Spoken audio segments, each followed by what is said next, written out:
Hey, welcome to Moro Marriage. And today I got my partner, James Tippins, on because we want to talk about something that's come up a lot. So first thing you need to know is this. We're going to talk about knowing who you are in the relationship to repair a marriage and why this is so important. I'm getting a lot of fan mail on our podcast. If you don't know, just like 2 months ago, we were getting like 3,000-4,000 downloads a week. Now we're getting like 20,000 downloads a week. And this question keeps coming up in our community on our app. That's at go.moromarriage.com. If you don't know our podcast yet, if you resonate with our content, you're going to love Catherine and I going so much deeper on the perspectives of creating what we call the new marriage. And man, the questions are coming in. Our clients are dealing with this as well. Hey, James, with needing to know who they are, everything goes back to your identity. Yeah. And I think it's not that it's confusing people.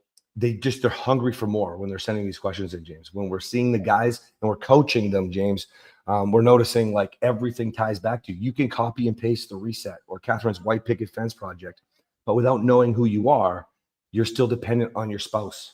So you can't actually move your marriage forward because you're not showing up authentically. It's like, I get the win as the wife, we say in the men's side. You know what I mean? And that's not the win. That's the byproduct of you winning as the new man, right? Same thing for women. You know, James? That's right. Yeah. And it's interesting because, everybody ends up in our community or in one of our programs because they're desperate to change or save the marriage or change the spouse. Yes. What do I need to do to get this person to love me, to see me the way I'm supposed to be? How can I show them that I'm serious, blah, blah, blah. And it's not that that's a bad motivation. It just doesn't work. And so what we found is that, you show up differently every single place in life, and you show up differently in certain circumstances in your relationship. And we have what's called the nice guy or the victim triangle. And there's 3 different people in there. That's right. There's just, so the consistency of, or the inconsistency of knowing who you are creates what I call a fractured identity, which creates identity anxiety, which is something that you're not aware of, but you're constantly trying to find that place to where you know how to act or what to get. I think Glover calls it the covert contract. So we're doing this in order to get love. We're doing this in order to get attention. We're trying real hard. Look, I cleaned the living room. Look, I did this. I haven't yelled today. We call that the status quo or the baseline normal. Well, and let's just take this off of men for a second. I mean, now that Catherine, it's funny, James, a lot of people didn't even know how to wife. It's like, wow, all of a sudden Catherine's on social media and people are excited. People are loving it. It's one of the reasons why the podcast is really blown up. Yeah. Because she's been on for about a post a day for about 20 days, I think, and just like basically so many women coming in now with the different kinds of DMs, and it's the same sort of thing. Women, Dr. Robert Glover is the man who coined the term nice guy syndrome. Catherine would call this a nice asshole. But we believe at Moro that there's actually nice girls too. And I see a lot of these DMs coming into me as well, where you can see they're giving to get, the message will explain all of the things that they're doing and their husband doesn't do X, Y, Z. And what we have to inherently understand is you're then again defining it. So let me just break down the nice guy triangle so you guys know it is what James said. It is the victim triangle. But what we did was, or what I did when I created the nice guy triangle, and we can call it the nice guy or girl triangle. If this is you, you'll resonate. If it's not you, it's not you. That's it. It's black or white. Okay. But essentially what we do is we love. Okay. I'm available. I give, acts of service, gifts. I love yous, hugs, whatever, just to get everything for something in return. Get it back. If I say I love you, I need it back. Okay. It's not because I'm saying I love you, because I just fucking love you, baby. And that's right. Love you. She didn't know if I was talking to her or not, right? See, I just did that because I love her. She might have walked out and I'm not going to be upset. Where the old me would have been like, she said, love you. How dare you just say love you? You don't specifically love me. I used to give Catherine such a hard time. She said she needed me in the bedroom. I'd be like, she'd say, I need some. And she'd list a body part. Okay. And I would be like, what? That could be anybody. Right? Because what happens when you don't feel like you're getting that love in return that you're giving, you guys, you move to the new spot in the triangle, which is where you typically start to shut down. You feel lonely. You feel upset. You feel like you try so hard. They don't love as much as you. They don't try as hard as you. They clearly can't love you as much. And then what happens is you get to that part where it's like, motherfucker, you didn't say I love you right. And if you're abusive and rageful like me, this gets real bad, real ugly. Some of you know our story, okay? Now, in this triangle, this is why we say we're giving to get, because as long as you're not just staying in a consistent loving state, right, you are three people. So if you are three people, I love you, I shut down, I'm hiding, I'm ditching on responsibilities, and then the third would be defensive, blaming, attacking, shaming, guilting your partner for all that they do wrong, okay, then what happens is you're saying that you're defending yourself, you're blaming them, but you don't even know who you are. In fact, that would then inherently mean, how can they love you? Okay. If you can't love yourself, because that's impossible, you don't know who you are. Because if you recognize this triangle, that's what I mean. You're either in or you're not in it. Okay. So there's no black or white. You're either in and learning to get out, or in and you're stuck in, or you're the clear out. So if you're resonating with this, that means you're probably recognizing, I need off the hamster wheel. I can't handle these highs and lows with emotions, and inherently attaching that to your partner. Okay. Yeah. And so a lot of people, when you start talking with them in the beginning, they go, you know what, I know who I am. And then they'll start giving a list of things. Well, who are you? I'm a husband. I'm a mother. I'm a wife. I'm a father. I'm a sister. I'm a brother. I'm this, I'm that. And what they're doing is they're basically listing out roles, relationships, or even it goes further. Well, you know what? I'm a musician. So recreation or something of that nature. I had one on a call today. I'm a warrior of God. Okay. Like, and you know, I can get behind all of these things, but inherently there is a man or a woman be in front of all of those things or behind all those things, depending on your perception. Sorry. And when you understand that, that's a layer. So you, like, if he didn't understand it yet, because he doesn't understand, he's moving as a warrior of God now, thinking he's doing this great thing. And I know who I am, but he's using that as a band-aid because he's having problems in his marriage, which means he's not a warrior of God. He's just starting to build a relationship and label himself and be this mask of authority in the kingdom of heaven.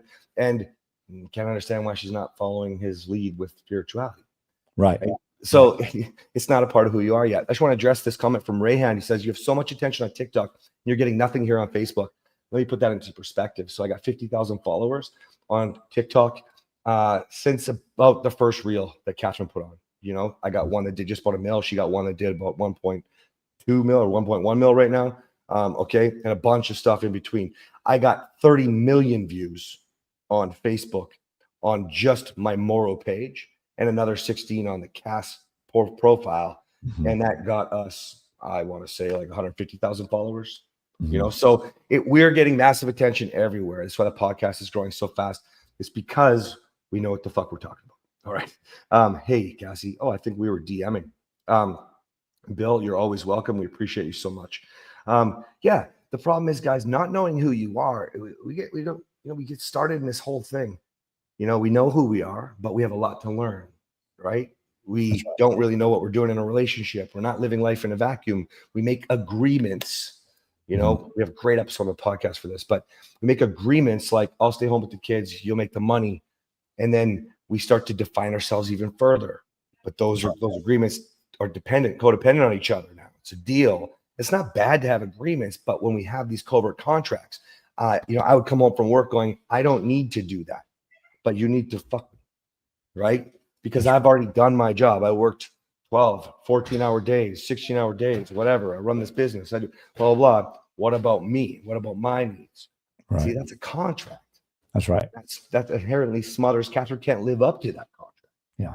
Right. And it never creates the relationship is basically, you know, your identity will end up, or your relationship will actually reflect the identity that you think you are. So if you're the provider or the caretaker or the achiever, all three of those are built-in resentment makers.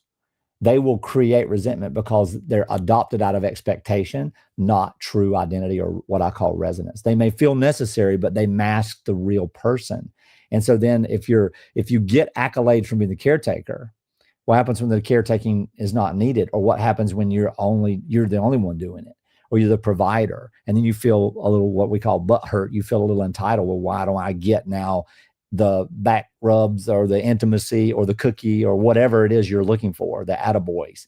And, you know, some people get it out of recreation, that the fact that they pursue things for joy. So they say, oh, you know what? Well, I know I'm not that. My relationship is not my identity, but, you know, that we chase the experience of other things. Well, I'm a saxophonist, or I'm a football player, or I'm a stamp collector. Okay, that's still not who you are. That's not clarity. So people confuse identity with lifestyle labels, and in relationships, feedback loops. And we don't, this is what we're talking about covert conduct. We don't know, we're not consciously aware of the fact that this is happening. We get these feedback loops. And what it does is it keeps you just in this exhausting performance cycle. And you modify the role or the script or the scene over and over again to maintain approval. And eventually you don't have any connection, and worse, you don't have any relevance. So then everything just sort of falls apart. 100%. Now, I'm just gonna take a break from this for a second, because Jessica says, I pray the videos I'm sending to my husband that I share, with meaning what I create, will help my marriage. And I just have to give you some encouragement, Jessica, to focus inwardly on you. That can be passive aggressive. It might not be on your part. Like if there's no expectation, you're just like, hey, this guy's saying it better than me, then I think that can be powerful. But more than likely, depending how toxic your relationship is, what's going to happen is that he's going to feel or take it passive aggressively anyway. Okay. Now I ask you guys to do that sometimes, but it's really because it can help, but it might not help you. You're better off sending. We've recently got some of the men in our program. I don't know if you're aware of this, James, but I'm saying, well, a lot of women are sending their husbands reels, like just Jessica. Okay. So send her a reel back of something you've learned and reflected on about yourself. Women, you can still do this with my content. I had a woman not too long ago on the answer the fucking question one. I had a woman DM me. It's a very thoughtful message saying, I do that. I don't answer the question. I just go and I go. And why? Because she wants the approval. She wants to explain herself. She's in this triangle. So you guys, if you're going to share the videos, resonate with something that you can learn from. Take responsibility and accountability for you, because the more you love yourself, the more you'll know yourself. And the more you know yourself, the more you'll love yourself. And the more that both of those things happen, you'll start to love consistently, because you'll receive love, or when you don't receive it, you're okay. You're okay. It's not dependent on your partner.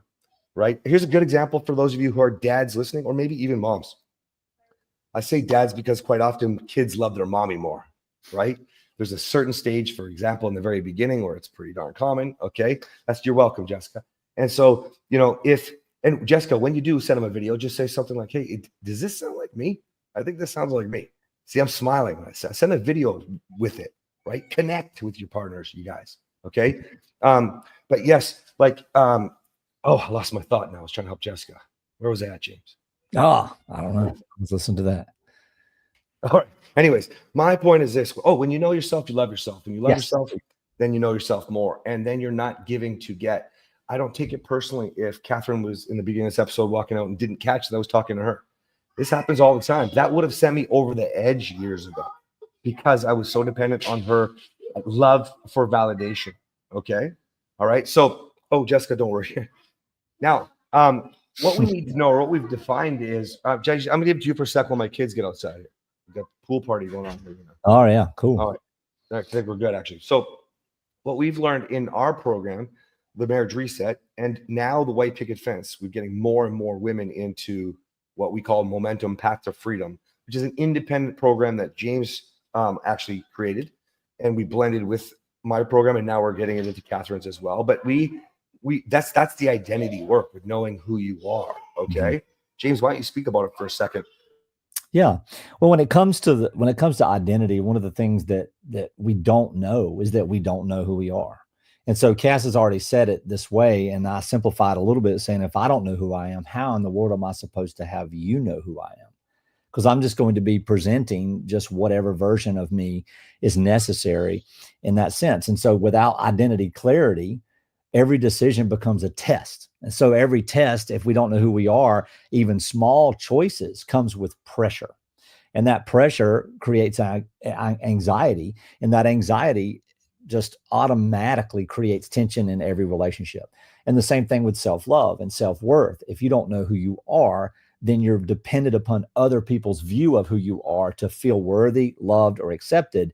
And in doing that, you don't really know how to love someone else, because the only way you know to love someone else is to actually present yourself in a way that's not genuine, so that you get the love that you think you need. And so what we do is we created a course, which is basically out of my trauma, my depression, my anxiety, And today is 753 days with no anxiety, none whatsoever. And Isn't what that it is a amazing? series of reflections Guys, that helps you discover who you are already on the inside, not decide who you want to be, but discover who you really are. just let me drop a link here, and I want to talk about that for a second, give you guys gold here, okay? So Cassie asked for a link to that program. I just dropped a link to our app because it's on there and it's going to be easier just to ask you. The name of it is called Momentum Path to Freedom. And I'm going to tell you why it's Path to Freedom, okay? And we actually say it Moro now. I say this on every call when somebody wants to join the program. I say, I don't charge money or sell a marriage saving program. I sell freedom. Yes. See, I accidentally discovered Momentum on my own journey because I was sharing with you guys my life, and it was causing me to peel back the layers, right? For example, I did not tell everybody about abusing Catherine the way that I did. I said, you can just go from roommates to and sexless to a passion-fulfilled marriage. But in the journey of sharing more about myself and peeling back the layers, the shame and the guilt that I felt for how I physically hurt Catherine, how I sexually hurt Catherine, I peeled back layers. I was not an insecure man. I was acting in insecurity.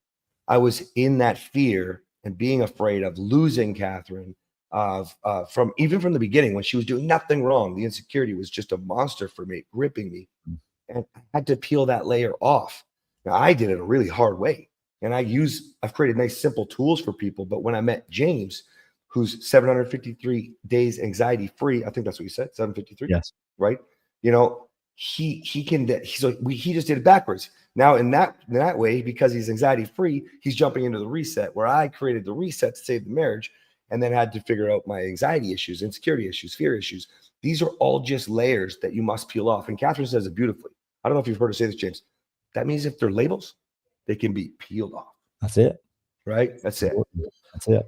And we peel it off in this sense. So it starts with what you want me to go through the program real quick? It starts with what I call the impetus, which is a physics word for spark or ignition, the thing that gets things started. Mm-hmm. So it doesn't begin, it begins not with who you are, but with what you know that you aren't. And so that ache, that friction, that whisper that says, yeah, this isn't me, this is not it. That's your impetus. That first spark, not dramatic, just undeniable. It's when the weight of pretending becomes heavier than the fear of letting go. And then what happens after that is that you don't find yourself by adding more stuff to your life. You find yourself by getting stuff out of the way, what we call subtraction. We subtract what doesn't belong. And so in discovery, we peel, we name the roles, the fears, the belief systems, the inherited scripts, the voices that we've mistaken for the true self. And then we don't ask, what do we want to become? We ask, what's always been true beneath all this? Let's just use two really good examples real quick here. So since there's a lot of women going to watch this more often, let's talk about the label you might have of financial, basically financial abuse from your partner. Maybe you're under their financial thumb, right? It's very common for the women that Catherine helps because it's a very big problem for the provider out there, okay? When he's not having the sex that he wants, okay? So using that example, when we talk about subtraction and knowing who you are, and James just said, we don't just go add a bunch of shit in. The very first thing is subtraction. Well, I have a reel that's going to come out where I'm smashing a TV, and I'm gonna speak to you women. I'm gonna say, you're not financially abused. Stop watching Netflix. Put your phone down. I'm gonna smash a phone too for that. Then we can peel back what's holding you back. You're not a mom who's exhausted with a husband who's mean, who's financially abusing you. You're a strong, fucking empowered woman who just needs to do something different with her time that's going to free her life up. And you're not going to live in that fear of him anymore. Right. And we want that for women. I'll give you an example for men. The easiest one is the vagina that rules him. Okay. Because he needs to jerk off. I have to have porn because you don't want me. And, using you and your body, women, as a masturbation device. We teach men every day. They're not defined by a vagina. That they're not defined by, I have a need. I'm a man. If you listen to Catherine on the podcast, she'll talk about it. I'll say men expect less. Catherine will say women expect more sex. But at the end of the day, what we teach it on the men's side is like, you need to be able to survive without a vagina. It's not like air, food, and water, man. Right. It's sex. It's glorious, but it's not a need for survival. It breeds more connection when you already inherently breed connection together. So we could subtract something like porn holding a man back in this example, Yeah. right? And that doesn't mean he's a porn addict, right? But see, we label ourselves. Hopefully this is Right. making sense for you guys. Yeah. Well, we use Kim Melionuk. She made a comment. My husband is mentally, emotionally, and financially abusive. And this is true, Kim. That's true. Now, here's what we teach. That might be true as an experience. It might be true of things that your husband does, but it's not true of who you are. You are not a victim of emotional and financial abuse and mental abuse. You are better than that. You are greater than that. You are more powerful than that. Those labels, which are true of you, and it's terrible, and we want you to be free of that. But before you can get free of that, you have to get free of the identity of that. Yes. And so those are things that happen to you, and they're horrible, but they are not who you are. And so we don't want to go from abuse. We don't want to go from victim to victor. We want to go from, nah, that's something that happened. This is who I am. Yeah, I love how you put that, guys. This is like what happened with Catherine. When she decided, if you don't know, Catherine was the catalyst for my supercharged growth. All the content that you love from me, okay, where I teach from, where my course comes from, the stuff in the podcast, the app, all this stuff is because Catherine was the catalyst, right? Because she decided not to be a victim and not just stand up against my abuse, but actually love me out of it from being that way. It's part of my journey and why I could accidentally fell into momentum, okay? That's sort of like us showing you and giving you the tools, not your spouse. That's the only difference, right? So it's really, really, really important. I love it. Cassie's loving it too. It is a circumstance, not a defining fact. I love that. Let me elaborate on that. So I almost always say to somebody at least once a day, maybe coaching call, maybe somebody wants to join the program, and I'll say, do you really even care that I had to lick toilets to prove they're clean? I use that example and I don't go through all the abuse of my parents because I've never heard of anybody else having to do that. Okay. But that example doesn't define me. And I'm not a neat freak anymore. See, I used to be a fucking neat freak because of the way I was raised, right? Not even living at home anymore, terrified because that's how clean things needed to be. It's a label that nobody gives a fuck about. Why? Because while you sit in your pain and your trauma or the circumstance that I like the word you used, Cassie, I love that word actually, because all of your past and your trauma, these labels are just a circumstance that happened to you. Right? That's right. If we can let that go, we can create new, I call it creating opportunities, but let's go with the theme.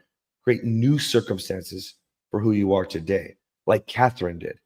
She didn't tolerate my abuse, but she loved me in that moment.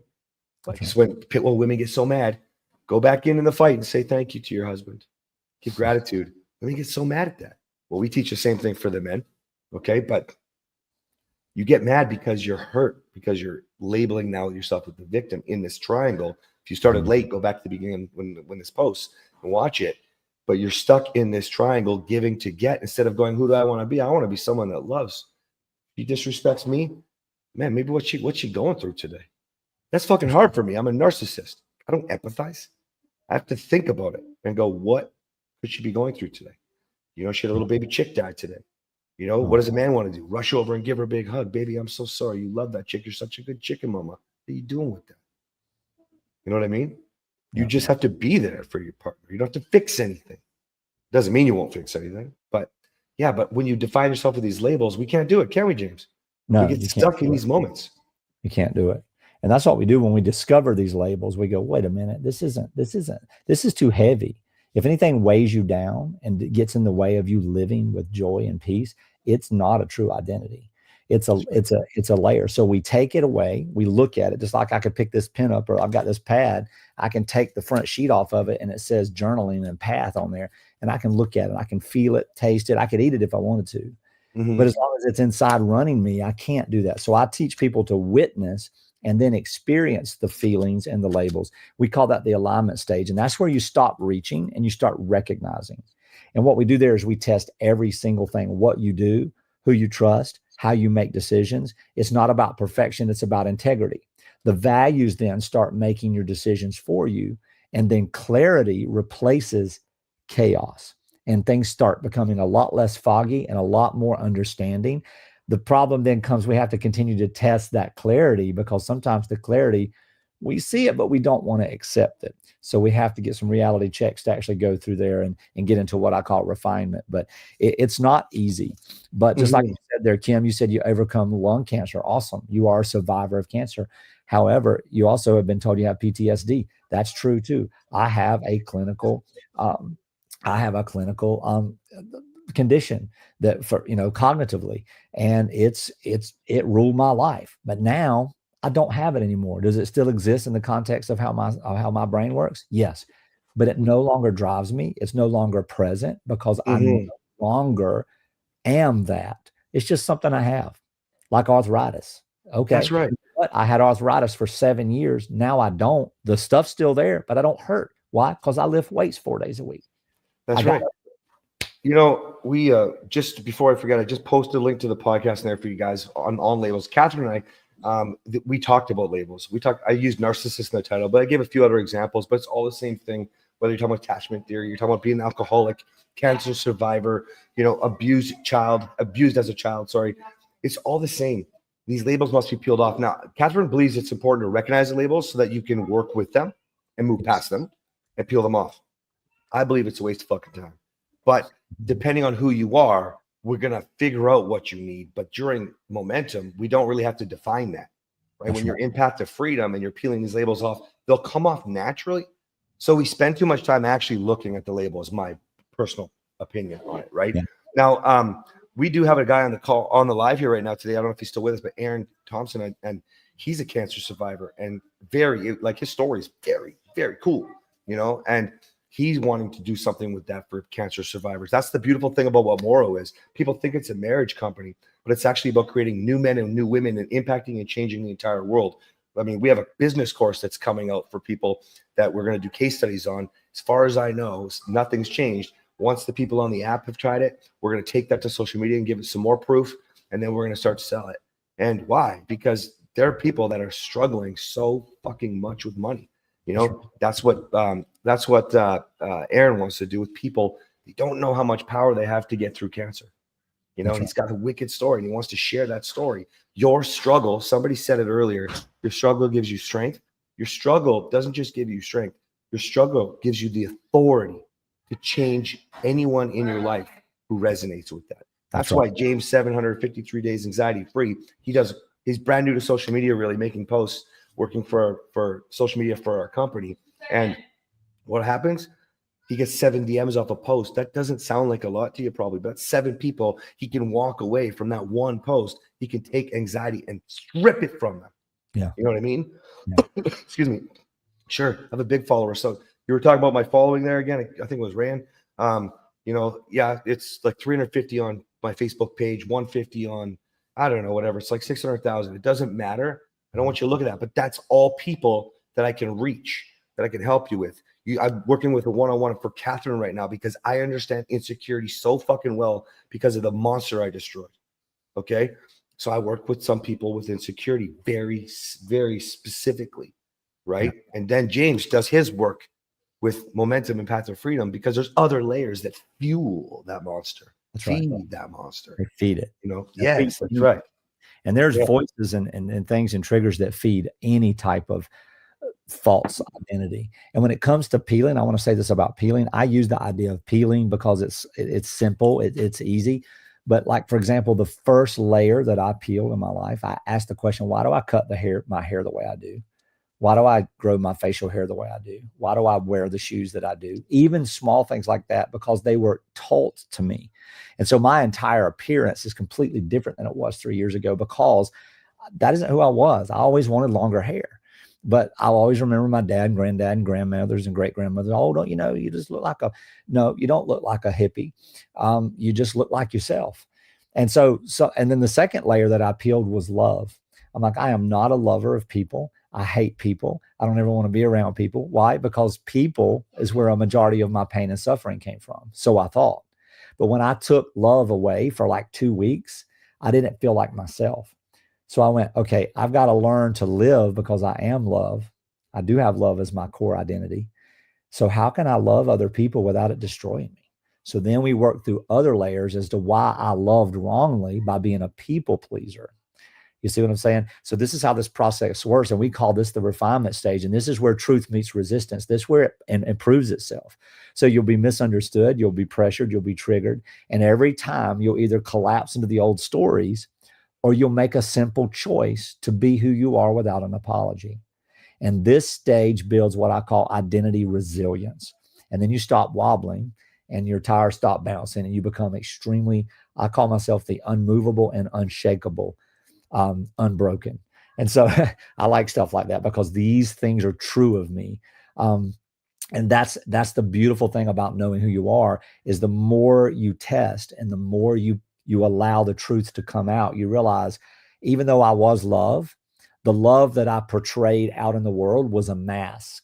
It wasn't the true love that I had on the inside because I had to learn who I really was in love rather than love the way the world, like you talk about, Cass, society solutions. Society solutions. Yeah. I love this. I love these calls because James and I work so much that we actually don't get a chance to connect as often as we'd like. And so I love getting to know you, man. I did not know that label or that layer you peeled off with love. That's a lot like my story. I used to be so angry and bitter from being unloved as a child, right? And really being so narcissistically abused by my father. My mom was just selfish. She's not a narcissist. My twin brother is, I believe, more severe narcissist than I am. And I was so, I was trying to force love everywhere I went in life, saying I was put on this planet to love. And Catherine laughs now. Catherine makes this such a cute joke now because now I am. Now I'm literally giving love everywhere I go. I can still be an asshole. I'll call you out on it. I'll cast your ass. Loving asshole. But I love to love. I really feel like I was put on a spot, but I did not know how to love consistently. I did not know how to love because I didn't know how to receive love or I couldn't accept love, you know? And so that was also a layer that I had to peel back. And I just did it kind of ass backwards, upside down, accidentally, as you guys know, which is why James and I partner. But yeah, so somebody asked, Kim says, how do you want to know if you fall into narcissist category? Listen, I mean, if you want to know for yourself, I think first and foremost, everybody is when they're in a fight and defending themselves. You got a little something in you there that's a little fiery. That doesn't mean you're a narcissist. Excuse me. But there's something called the DSM. You can Google it. I can't remember what it stands for. Catherine's taken many, many courses on narcissism because she says she's in love with me, not the narcissism. And it's something I have to manage so she can be there for me. She takes courses on it. Okay. But you can Google the DSM. You can Google narcissistic tests. You know, I've taken it like probably 7 or 8 different versions, just clicking links on Google, and I fail them every fucking time. The only difference now from the very first time I ever did, which is if you've ever seen the live record or the hidden recording of Catherine and me fighting, that we broke down into a lesson on a live on Facebook. If you ever seen that, you know, the only difference is I didn't understand everything back then as much, and I didn't understand as much about myself back then. Okay, so when we're describing things, we could have gone a lot further and a lot deeper. Catherine's learned a lot more. I've learned a lot more about myself, you know. And now when I take those tests, which I haven't done in probably a year, but maybe longer. But when I've taken them, it's like I have to like go very slow and think about what my natural inkling would be and the way I respond, not react, the way I would be, right? Because I have to turn it around constantly in my brain. Catherine, she's not worried is a bad word for it, but you know, is always saying, boy, it must be awful. She's empathizing with the fact that it must be awful to have to manage this. Okay. But at the end of the day, it's not as bad that you'd think it is once you start to peel back all these other layers. So I believe you're raised narcissistic. You could take a test to find out. That's great. At the end of the day, I really want to be that guy that we just talked about who wants to love unconditionally, right? It's why we give so much away on our app. For crying out loud. It's why our podcast, we do 3 episodes a week, right? That's why we stopped doing long episodes and make them short, because we heard you needed short, concise, quick knowledge because you're on the go. Like that's giving, right? Little details like that you would never even understand, right? And it's because you peel back these negative labels. I'm not a narcissist. Well, I am. You know, I remember I had a pastor, James, he was like, don't do that.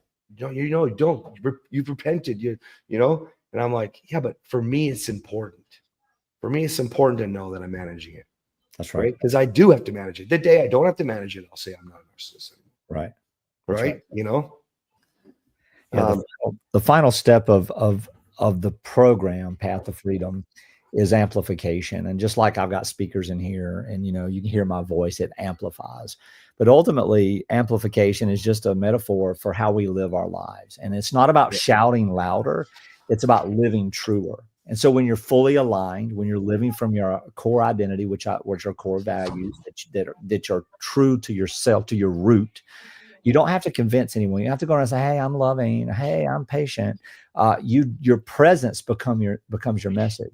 And in this final stage, just by being around, I say it very simply this way: you be you, you be around, and you change lives. You have an impact to others, not by trying, but by embodying your authentic self. You live without contradiction and you ripple truth. Now, I'll use Cass as the example. Cass, a self-aware managing narcissist, does not walk around amplifying the management of narcissism. He walks around amplifying the value of love, the value of gratitude, the value of the yes tone, the value of giving, the value of compassion, and whether he sees it or not, the value of learned empathy. And so this is who he is when he walks around the world. So he doesn't have, see what would happen if he took the identity of a narcissist instead of just being who he really was. He'd constantly be talking about how he was a managing narcissist rather than being the amazing man that he is, that puts love into the world in such a place that thousands and thousands of people have been transformed over the last few years. A good way to put that in perspective, James. Thanks. I didn't really even ever think about it that way about myself, but thank you. A good way to think about it is my social media content, right? I'll talk about the abuse I did towards Catherine, you know, but it's like 1 out of 10. Yeah. You know what I mean? It's more about the peace that we're not delivering. Yeah. Right. The benefit that you're missing, you know, and if you can understand that, guys, just so you know, you don't have to go all over social media to change the world and amplify like James was talking about. You're crossing people's path every single day. My favorite easy example, because almost everybody gets mad at them when somebody cuts them off in traffic, is to be that new empathetic person with your spouse, right? But then I hope that guy's okay. What do you mean? Well, he just cut me off in traffic. Like I hope he's okay. Yeah, well, what you usually be kind of pissed. Yeah, well, I hope he's okay. Now they can tell you're amplifying. Why is that even more? Well, that's not necessarily really great. I guess it's amplification if you don't flip the bird and you don't start some shit. But what about if you teach your kids that lesson? Or what if you just taught your wife that lesson or your husband that lesson by saying that? What if he lost his job? Yeah. What if his dad just died? What if she just found out her husband he's been gambling all the money away? Like, hope they're okay. That's amplification, people. Yeah. Right? It's so easy to do this. You have no idea. You could do this with your kids, and you should do this with your kids every fucking day. Yeah. Right? But in who you are. So many of us are trying to fix our kids and make our kids. Let me give you a really good example how we're fucking them up. You know, one of them bites the other one, and you're like, oh, say sorry to your sister. Cool. You didn't teach them empathy, man. You just taught them to fucking say sorry and keep the peace. That's right. You just fucked up your child. How many times you done that? One fuck up. That's just one, man. I can give you a list, you know? Well, that's why we have big courses. This is so important, right? Oh, see, I think Cassie's doing that. She teaches her kids that with bullying, trying to get them to see that the bully is projecting because, oh, maybe you're talking about something else, but you're right. You're not wrong about the bully. That's what I was a big fucking abusive, emotionally, physically, sexually abusive bully. Yeah. You know, but with everybody in my life, when I realized one day I was picking a fight with somebody every day, and if I was with a woman, oh boy, did she get it. And unfortunately, the one woman I love the most, I nearly destroyed. Right. But that's where you guys need to have some hope. What you do with something like Path to Freedom, I'll put it in the app again, or I'll put the app on here again. What you do with something like Path to Freedom is you realize that by doing this work, you have the capacity then to empathize more. That's why when women read my book, I don't know if people know this, but women read more self-help than men do. And so I don't have the exact numbers, but it's got to be like 70% of the sales to the books go to women. Okay. And James is probably Googling the stat right now. But the funny thing about it is what's happening that we never could have planned for. And I'm so fucking proud of this. James, like the amount of women that DM going, I understand my husband and why now. That's right. I understand my husband and why, and it's causing patience. It's causing empathy and love towards him in a new way because of that understanding. I just think that's the most fucking beautiful. See, here's my narcissism. I'm so proud that I'm about to cry about it, right? I'm so great. But it was a happy accident that we didn't know. And that is sparking husbands' reflections and growth. I got a beautiful DM about the podcast doing the same thing today. I think I posted on my story. It was a long text, so I posted one version of it. So I don't know which one I posted, but that's fucking amazing. See, a woman doesn't know her power. A woman has no idea the influence she has to get out from underneath this abuse, you know? And now, thankfully, that Catherine is finally ready to do social media and share more of the steps. You know, Catherine's the only thing she's going to go after men too, where I just go after men. But I'm starting to do more with women, you know, with these kinds of things, because we're responsible for our choices.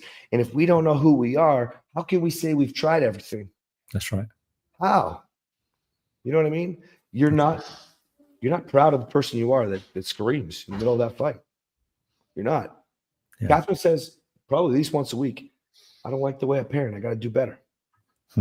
Right? Moms don't like to yell at their kids. I know it. I know a lot of men don't either. You know, but my wife specifically says that. I have a joke reel I want to do. I want to be like banging a pot outside. Excuse me, neighbors. If you're hearing me yell at my kids and swearing, it's because I've already asked them politely 3 times.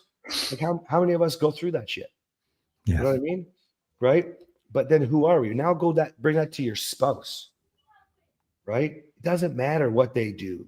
The abuse somebody mentioned earlier. It doesn't matter how they treat you. Who do you want to be? That's right. By the time I was ready, I wasn't ready. I didn't know enough yet, but that's when I told Catherine, if I'll divorce you both, the old me and you. Right? Well, at the end of the day, I got to be proud of who I am if I say something like that. And if I'm fighting back, somebody asked about narcissism earlier, right? Like, if you're defending yourself and talking about how great you are, you sound like a narcissist. You don't need a test. I'm telling you right now, that sounds narcissistic. I'm so awesome. You suck. I do this right. You do that wrong. No, you're not listening. No, you can't do that. That's narcissistic. You think you're so fucking amazing and the world revolves around you. That's the simplest definition for you guys. Right? You think it's gaslighting. Most people aren't smart enough to gaslight. You know what I mean? Like they're not patient enough to gaslight. We have an episode number 200 on the podcast for it. I suggest you watch it. You know what I mean? It's crazy how much you present the shit that you don't want because you don't know who you are. You know what I mean? Yeah, that's right. And it's it something too. I'll talk about a client that I talked with a couple of days ago, and they're doing very well in their identity, but they're frustrated a little bit because the spouse is not seeing their transformation, but they don't see that they're stressed out or frustrated by it. And they gave me a little example of some interaction over the last few days over the weekend. I'm like, I see that what you were doing there was being humorous, but the way your wife took it, she felt like you were being controlling and condescending. He goes, well, I really don't think she's got the capacity to make these changes. And I said, okay, let's stop right there for a second. I said, amplification and the intention of the energy that you actually believed in your heart came through a playful action that on the surface was not anything for her to get upset about. So if we're not authentic on the inside, no matter if we know it or not, we're going to amplify the error or the frustration on the outside, even when we don't know it. So if we're not authentic, we're never going to be able to engage authentically in relationships. That's why it's so important to do the work so that we can get to a place of what I call resonance, where we're actually living authentically and we're free from triggers. We're free from frustration. We're free from stress. It doesn't mean that the things that cause this are gone. They're still there. And sometimes they get worse. But I say it this way, that what was triggers is now a treasure because I know I'm going to learn something about myself. What used to be a fear is now fuel to help grow me to the next stage. And what used to be something that caused me anxiety, I don't have to worry about that because I'm right here right now. That lives somewhere else. And that's not where I'm at. So these are things that people don't believe. They believe either I'm on drugs or that I'm apathetic or I'm just lying to myself. But, a little over 2 years now without even the proof is in the pudding, and the dozens and dozens of people who just in the last 60 days have been transformed are not a lie. And stop right there. Stop right there. Okay. Listen to what he said. These people can't handle a positive label, anxiety free. They can't handle it. That's what the world does. Because if I can't have it, you can't have it. What's the fucking animal? Is it the crab or the lobster? It's the crab trying to climb out of the bucket, and they never get out because they're pulling the other one down. Right? That's what the world is like. Start surrounding yourself with people who have the same tools, who want the same things, and only talk to those people. I suggest our app. Most of you are knowing us because of your marriage. You don't even possibly know all that we actually offer and what we do. That's right. Health, wealth, relationship, right? Relationships, it's the first thing that we talk about on social media. It's the biggest thing that we do in our business. But the other stuff is rapidly growing and probably will take over at some point. So it's important, guys. Surround yourself with the right people. Now listen, my husband is a master at gaslighting. Sharon, go listen to episode 200. It's potential. We have a one-on-one client right now where we're concerned that the husband is gaslighting the wife right now. But we're talking a lot about a lot of things. It could just be he's just manipulating and controlling, or he's just very fucking selfish. That's why I'm always very clear. I was raised by a narcissistic father and a very selfish mother. There's a very different thing that most people are going to blend. It's a problem. Because by the way, your children are narcissistic. Yeah. Right? They are. Their world revolves around them. You can't meet their needs fast enough. And they said they did everything right. You guys got to understand, it's not as serious as you think. Narcissists just need love. If you have a narcissistic husband, you're the third or fourth person today to say something, then start loving them. That's what Catherine did. Unless you want to be a hypocrite, follow me, know that I can change, and you don't want to follow the example. Catherine was the catalyst, guys. I'm going to cast your ass right now. Grow up. Stop saying my husband's a narcissist and learn how to fucking love him. Right. You picked him. Somebody mentioned from the very beginning, something about him gaslighting, master at gaslighting. Yeah, it was the empathy. My husband has no empathy. Really? Because as a woman, if you stayed with a man who had no empathy from the beginning, then you fucking picked it. Like I would tell a man, you're an idiot. So what does that make you? But now you're there. Honor your commitment. Learn what empathy looks like and show it to him again. You have a gift if you're a woman to do this. You're put on this planet to empathize, to love, to nurture. That's why you're moms. Yeah. Right? You're put on this planet to take that love and lift your husband. That's how I'm giving you guys the keys to Catherine's kingdom. It's how she got me to reflect and grow and change. Mm-hmm. Okay? I'm so hard on men, and this might shock some of you, but I'm so hard on men because if I took responsibility sooner, I would have shaved fucking 3 years or 4 years off my journey of hell. Yeah. That's all. It's not because, and I believe men should lead, and I believe men are more emotional than they should be. That's why I say men are responsible for 90% of the problems, because we need to let our women feel. But girls, women, if your husband's not on board, definitely if he's a narcissist, get your shit together. You're the one who's in charge. You're the one watching. You're the one leading. Get to work or else fucking leave. Because otherwise you just sound like a baby or a narcissist yourself. Get to fucking work. Because every time you say my husband, blah, blah, blah, what are you doing? Yeah. Okay. Like, all right. So I am not great. I am who I am. I'm back. James Brunton.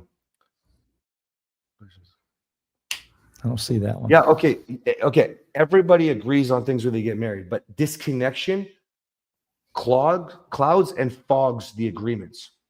Okay. So let's say, for example, the easiest one, dude, would be, and you're talking about deal breakers, so I'm sure this isn't it. Okay. But an easy one is the one I always use. She's going to stay home with the kids and he's going to work. Okay. But you didn't talk about what the toll would be on the children, on her, with the emotional roller coaster of children. The little narcissist screaming at her all day long. You didn't think about that. And then you wanted a break and you wanted to get fucking laid. So, James, you fucked up. But the agreements like maybe opening your marriage, that's what I would call a deal breaker. Okay. If she's trying to change those, that's because you're disconnected. She's probably not safe with you, dude. You know, you're probably not safe with her. I'll give you guys a golden nugget here. If you think that you're walking on eggshells, worried about their mood, worried about if it's going to be a bad night, a good night, a fight, I don't want to mess things up. I don't want to get in trouble. I'm just going to agree to keep the peace. I hope we can cuddle. I just want to cuddle again. When's the last time we had sex? I want to do this again. If you are walking on eggshells, I have a golden nugget for you. So's your partner. They're just better at maybe not caring than you. Maybe they're just coping. Maybe that's fuck you. Maybe that's slam the door and leave. That's their negative coping mechanism. We call it safe reaction. And this goes much deeper in our app and in our programs. But I got news for you. Everybody's walking on eggshells. If there's eggshells anywhere, everybody's walking on them. So stop talking about your eggshells and sweep up the fucking eggshells. They're not just yours. They're the family's.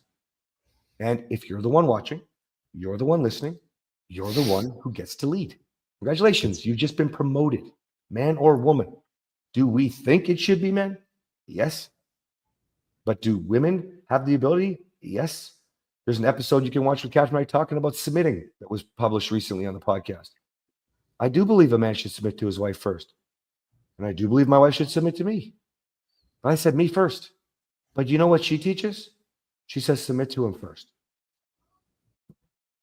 You can either take responsibility for yourself or you can just fucking blame. And that's the problem with these lives all the time, guys. I want to take your questions, but a lot of times your comments are just blame. You can only take responsibility for you. Listen, we talk almost once a week with at least one client who wants to fucking quit. Hey, we did a special training on that on Tuesday this week, right? Yesterday. James? Yesterday. Yeah. Special training on this. We called it the noble nice guy. I've tried everything. This is better for me. I'm just going to bow out, right? I'm just going to take my life. I'm just going to let you have the divorce. Okay. And then, of course, you got the fine fuck you version, which is not the noble nice guy, just the straight up fucking rageful, you know, like, or whatever. But like, what are we talking about here? Like, what are we talking about here? Yeah. You can be on the live. You can listen to the podcast. You can read my book, Catherine's book. You can even be in our fucking programs. But like, come on. How are we thinking we're doing everything right? If we have spent $500,000 to learn what we know, we still bought courses 10 days ago, 11 days ago again. Catherine and I both did. Mine was a little one, hers is a big one. If we're still creating systems that you haven't tried, then how could you have tried everything? What you're doing is you're labeling yourself as the hard ass working person, the one who's so great, the one that doesn't want to feel worthless, which is probably the actual label that has to be pulled off, not your efforts. Because damn it, James, what do we see when people become patient as they learn? They don't think about leaving. If they do, they don't have contempt. They're not upset. Yeah, that's right. They don't actually even talk It's about a willful choice or their husband anymore. What's that? I said it's a willful choice. When you know who you are and you live by that authentic self, you don't have to make decisions anymore because you know what you're going to do, you know where you're going to do it, and you know when you're going to do it. It's as simple as that. You don't have to fret over the what ifs or how to's. You just walk in congruency with who you really are. Let me tie that to two comments here, because we had one that says, where is it here? I lost it. One that says, sleeping here for 2 years on the couch. Is that who the fuck you are? No, you're the wife. Get to your fucking bed. Like, come on. You know what I mean? Now, we have a process for this. I'm not saying just go do that. I'm not coaching you on a live. I don't know your fucking story. But like, that's not who you are. You're a wife. A wife doesn't sleep on a couch. Well, mine does with the kids. They like to do sleepovers. I think it's crazy. It hurts the back, but I'm fucking old. Then we got, there was another one. That's a deal breaker with me. That's James. James, I wasn't saying you can have the open marriage. That's the exact opposite of what I teach. What I was saying is that what you're probably lacking is safety and connection. She's trying to find it somewhere else. If that's it, maybe that's it. I don't know. You didn't tell us what it was. Okay. Or maybe you did, but it was a long post and I can't read the whole thing. But like, when you know who you are, you guys, you don't enable the bullshit. You don't compromise the bullshit. But also, you have to recognize where you're at today. You don't just get to go off the couch. You don't just get to fucking, oh, I get to leave. They had an affair. Fuck, everything led up to this. What are you looking for? Magic fucking pill? It doesn't exist. Call a lawyer. Okay? We're probably the only program that's not going to lie to you. Every program is going to tell you 90 days. Every program. Well, you know what? We see the worst of the worst. Let's get real. What is it, James? What do you think? About a year, probably average for most people? Like, about a year. Come on. How do I tell you the truth, guys? Because if you don't know the truth, you're going to put another label on you and you're going to fuck your life up more. You're going to fail and then you're going to quit. And then you're going to take this to the next relationship. I don't want to lie. That's not that was a label that I had. I was a liar. In fact, I still do lie, but I'm not a liar. As soon as a lie comes out of my mouth, because it happens with my brain, I automatically go, that's a lie, and I just move on. Right? I don't even explain it anymore because I don't need to explain it. I'm not a fucking liar. My brain does it. And it's better. Maybe it'll be gone one day, you know? Okay, let's do a few more questions here. You got good for time? I'm good for this today. We cut them short a couple times. Here. We had to miss. Yeah, okay. Roger says, I had a fight yesterday with my wife getting yelled at for no reason. I yelled back because I'm tired of the yelling towards when it's unnecessary, there is a reason, Roger. You just don't know what the reason is. And because you're disconnected, you're saying, I yelled back because I'm tired of being yelled at when it's unnecessary. Dude, at one point she fucking talked. It got worse. Nobody just started yelling. And if she did start yelling at you in the first date and you continued with her, then you're an idiot. And you may want to do something different there. But I would still challenge your integrity. But I bet she didn't yell on the first date, Roger. And that means to me that probably you're just justifying why you yelled back here. So you blamed her so you could yell because it's what she always does. See, she probably thinks you're gaslighting her too. She doesn't always yell. You guys talk about absolutes. You don't even know what gaslighting is. Go watch the episode on the podcast, number 200. All right. You love those. I'm assuming you're talking about the podcast. Oh, those 3 colors? I don't know what you're talking about. No, I'm lost. Now, James, you got the book. You're going to learn so much. You're doing the podcast thing. You're going to learn so much. Get on our app here. I'll put the app in here again. We have support for you guys. We have communities. We have trainings. We have resources. We have tools. James, we're due to do a live in there and just fucking give back to the community. You know what I mean? Let's do that Friday. Let's do something Friday morning. We like to give, guys. We teach, and so we practice what we preach. Okay? So that's why we're doing this, guys. You guys can ask more questions before we go. 2 wrongs don't make a right. That's right. But I'm going to go further than that. Okay? I'm going to go further, James, because there is nothing right about being wrong. Because who do you want to be? Who do you want to be? That's right. I want to be in control of my emotions. I want to be happy with who I am. That doesn't mean I take bullshit and I'm a fucking doormat. Catherine said something. Catherine's been struggling with wit as a weapon lately. Something that I teach and we came up with as a rule early on in our marriage, even during the bad years. We don't use wit as a weapon towards each other. Right? And right. I don't know. I chalked it up for the first 2 months of this going on. Like I don't know exactly the time frame, but I chalked it up man, I'm happy. My wife is feeling so safe. She's not worried that I'm going to snap on her or something like that. Right? Well, after a little while, again, I don't know the exact time frame. I said to her, hey, babe, I need to talk to you about something. See, you have to be able to have a hard conversation and you need to be connected to be able to get through this. I said, I'm not liking how that wit is going with the weapon. You know, it's not like it was frequent. It's not like she stopped edifying me and lifting me. There was all the great stuff, but she's just being cute and it just wasn't working. Okay. I'm not scorekeeping and throwing in her face and calling her a fucking bitch when she's doing it. I had a conversation with her and then it came out. I think she was like hashtag 2 bubblies in, having fun with some of our coaches in town. And she got kind of cute and funny with the response. And I was just like, no. I answered the question. No. Yeah. And that was it. That's all I did. You know what she did? She had to go put the animals away. She took her coach that was in town. They went up, put the animals away. She came back. Her and I were alone for a sec. She said, hey, baby, I'm so sorry. Touched my face. You know? We didn't need to have a big discussion. You people talk about the issues too fucking much, man. You know what I'm saying? Okay. But we had to work to get to this point. Okay. Podcast on Pandora. I don't know. I'd assume it's not. It's not? Oh, okay. So yeah, unfortunately, it sounds like it's not. James knows more than me about it. It's pretty much everywhere though. Okay. Apple Podcasts and Spotify is available for every phone though. So you could specifically download it and save that for your phone, the app for that, Apple Podcasts or Spotify. I bought your book and my husband and I are both reading it. I love that. We have a long road, but I'm so appreciative of your help and how you've laid it all out. Thank you for that. I need that safe place to be me. Thanks. Okay. This is amazing. When couples are doing it together, you're blessed. Please don't take advantage of that. Don't take that for granted. I mean, take advantage of that. You're blessed. We see 95% of people is one spouse in and the other one so far gone, sometimes already living with another person, sometimes divorced, sometimes separated, sometimes it's extremely abusive and stuck, it's almost always one partner. So please give gratitude to each other and just embrace the opportunity to work together. Now, you can also go through the podcast one episode at a time and just use that as a talking point. You don't have to tie that back to your life and all that stuff. You can, but be aware that you're moving forward. You have to take the example of how we show you on the podcast. We just move forward. What? We didn't even talk about that. Okay. Thank you for your response, Cass. Just so you know, I have a lot of issues. I haven't had sex with my wife because of my past decisions. I was doing drugs and you're sober now. Dude, I love that, Roger. I love that. You know what you need to do now is not tie the drugs and the bad behavior to the no sex. You tie the actions of the man you want to be, peeling these labels off, these layers off, and identifying where you want to go.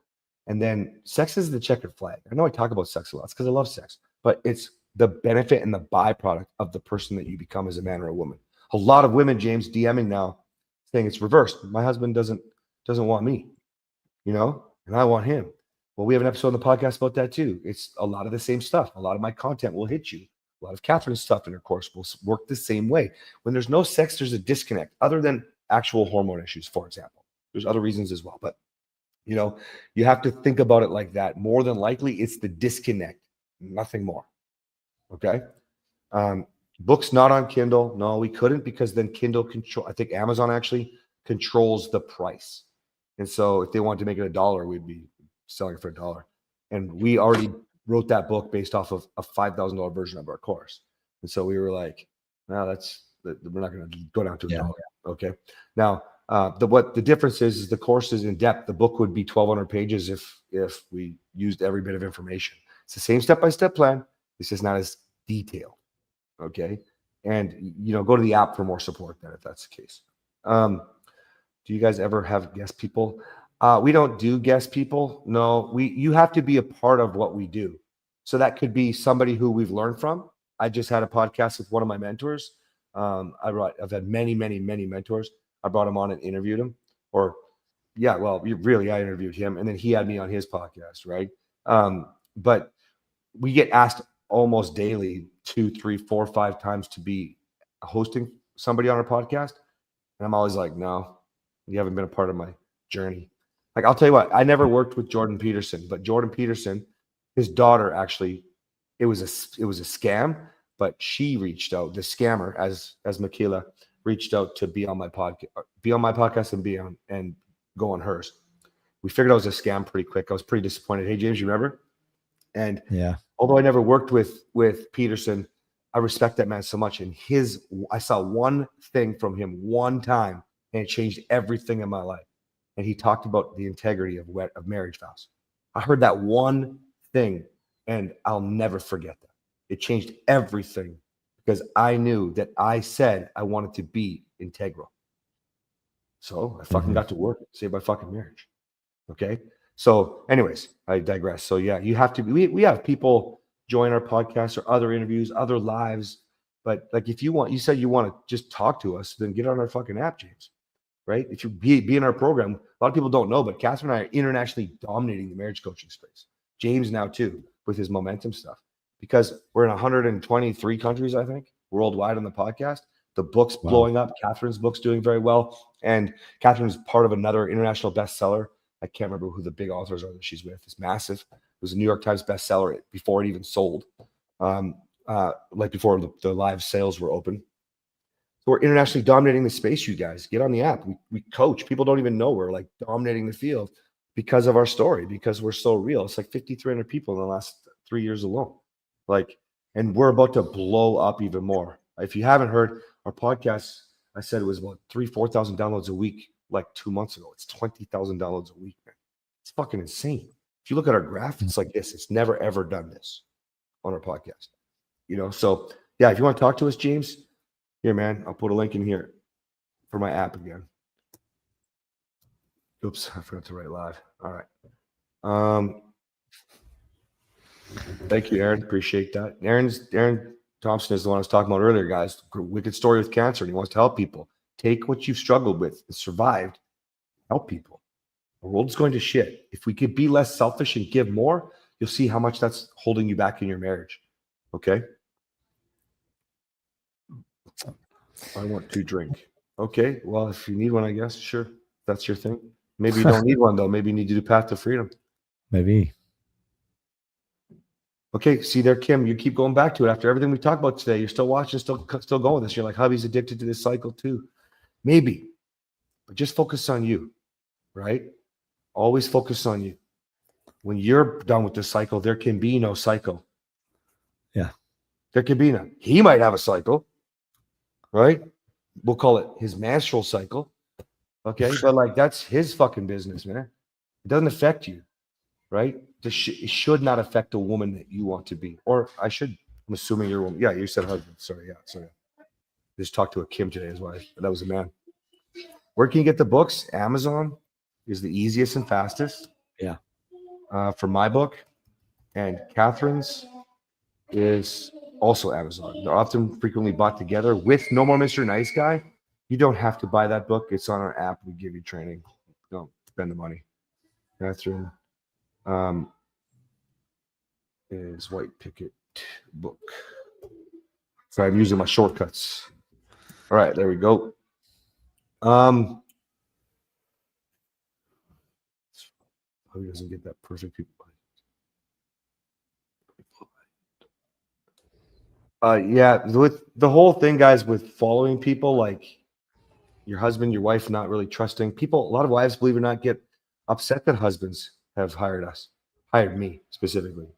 Like, you're taking advice from a narcissist, you're taking advice from an abusive bastard who raped his wife. That's why you should take advice from me. Most marriage coaches haven't even been married before, saved their marriage, they started over. One of our biggest competitors, I'm not gonna say his name on a live, but like, fuck, he's never even been married. You people want a fucking therapist degree? Is your criteria? Good God. It's like fucking going into the fucking like World War III with a fucking slingshot. Like, fuck. Yeah. It's crazy to me. Yep. It's crazy. All right. Hernan says, been in your program for a few months and has worked out well. Wife and I are getting along well now, but divorce is still on the table, getting closer to happen. Going to keep trying. Hernan, I don't know your fucking name, man. Which means you're not in my program. You might have bought my course. You might be reading my book. You might be listening to my podcast. But if you ain't on my calls, you ain't in my program. Don't lie to people. Integrity, dude. I tell you that in my book and in the course. I tell you exactly what calls to take, why you need them. Some asshole wrote a review. This is a great book, but he does push his app and his calls a lot. Yeah, that's because you need it, because you're getting a divorce. It's been a few months, dude. Sorry, I'm calling you out. Cast your ass. If you like my help cast, just DM me, please, and just say that you want help, okay? And that you already resonate, you trust. If you do that, you will bypass a bunch of shit, because I need you to trust me. So I almost always send you to my podcast, because I want you to get to know me, so that on a call, I can just help you. I can get to know you. It's one-sided, rather than me having to explain what I do and how I do it, okay? So just make sure you let me know. I trust you. I know you already, and I want help. Then I will rock and roll with you. You're welcome. Tells you being selfish. You might be perceived as selfish, and you might feel guilty. But if you feel guilty and you're not doing anything wrong, that's another one of those labels that has to be peeled. Get the layers away from you. Okay. Yeah, just to clarify, Hernan was in Lourdes for a few months because he has the reset program. He has the reset course, but he's not in the Lourdes anymore. Yeah, but if I don't know your name, you didn't put your hand up on the calls. That's even then, we'll say that. So you took your 90 days of calls with the program and you did not raise your hand. I recognize the name sort of, but like, that's the problem. If I don't know you and your story, then you're not in my program, because I'm on my calls, not like some of my competitors. I just found out one of our biggest competitors, James, I found out from Dennis last night, is hiring people in third world countries with psychology degrees to take the calls. I can't even believe you know who I'm talking about right now, I'm sure, but like, what the fuck? And I'm not saying they don't have education. I'm saying he's doing that to make money. That's the only reason you go to like get an assistant or somebody to take over your work in these countries. Otherwise, you get colleagues from your program. Like, all of my help comes from men in the program, pretty much. Like, it's fucking unreal. Anyways, okay. Here we go. Binge listening to podcasts. I hear it's quite addictive. People start at number one and just roll. Yeah. Yeah, you guys, if your partner isn't on board, just listen to the podcast around your partner. Just do it. If you're taking notes and thinking about yourself, like notes for what you want to improve on, whether I'm talking to men or whether you're listening to Catherine as a woman, okay, or the other way around, man, you can learn and you can apply and you can start moving in the direction. You add the book, that's massive. You add the app, that's massive. You add the actual courses, even bigger. You add the coaching, now we can talk. You're in my program. Let's go. Okay. But there's lots of ways we can help, because everybody's in a different spot. Everybody. Okay. But you must take a step today that moves your tomorrow. Right. All right. I don't do chat and messenger like coaching. I just don't do that. That's not appropriate. Number one, I'm talking to a lot of women. Number two, that's not a place to coach people. Right. you know? It So won't work. it won't work. I don't know you. Well, I used to try, James, but people bastardize the information, hear what they want to hear, and we don't get. Yeah. Excuse me, we don't get all the information. You know, it's one sided. Yeah. Things like that. It's always one sided. Typically, I guess I shouldn't say that, but like it's just used. It's used inappropriately. Coaching over DM. We don't know enough. We'd be asking deeper questions. We'd be looking at the way you move. We'd be listening Yeah. to your tone. You know what I mean? Like, Yeah. Communication. All right, James, have you got anything else for these guys today? No, I think we covered a lot and answered some questions and bantered back into a little bit with some folks. And, listen, there's no silly question. There's no dumb question.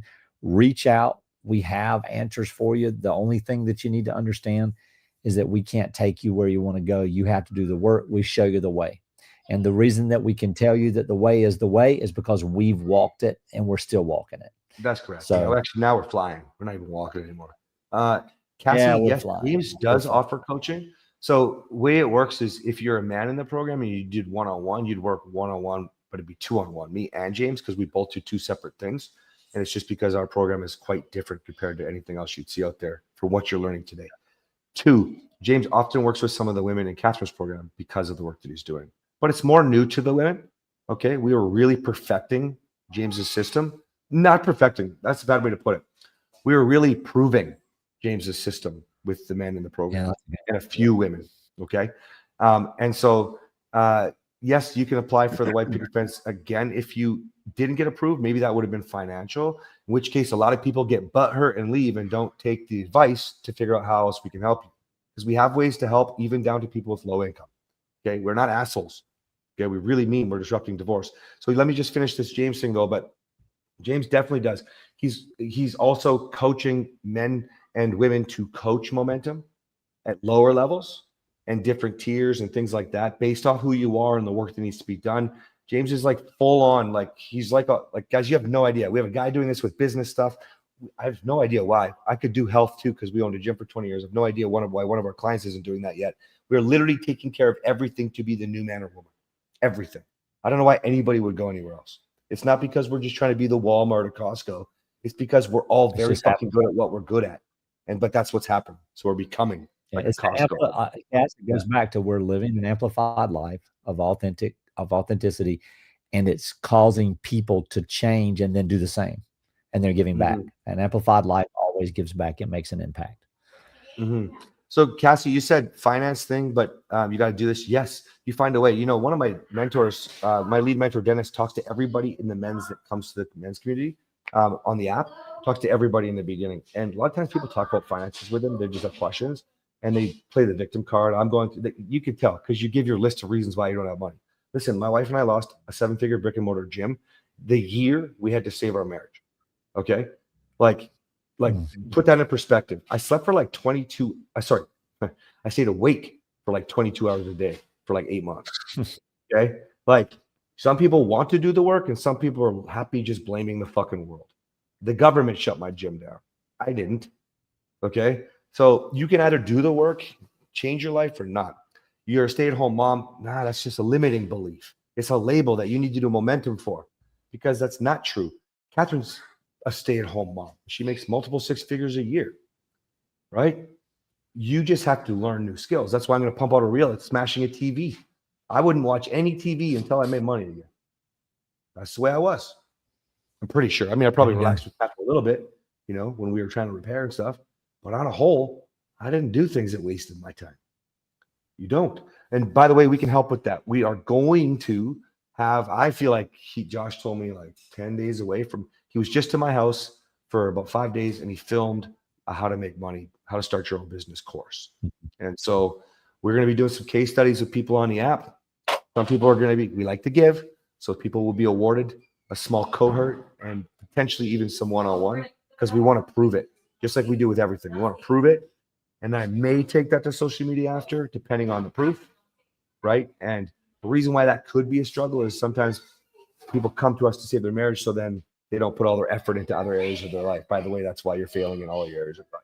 You need to focus on everything and balance it. But we can teach you that later, okay? All right. I am good today, guys. The kids are all back in the house with Catherine, so I think it's time for me to go, unless you have any last thing, James? Nope, I'm good. I think we're ready. We'll see you guys next week. All right. See you guys. Love you.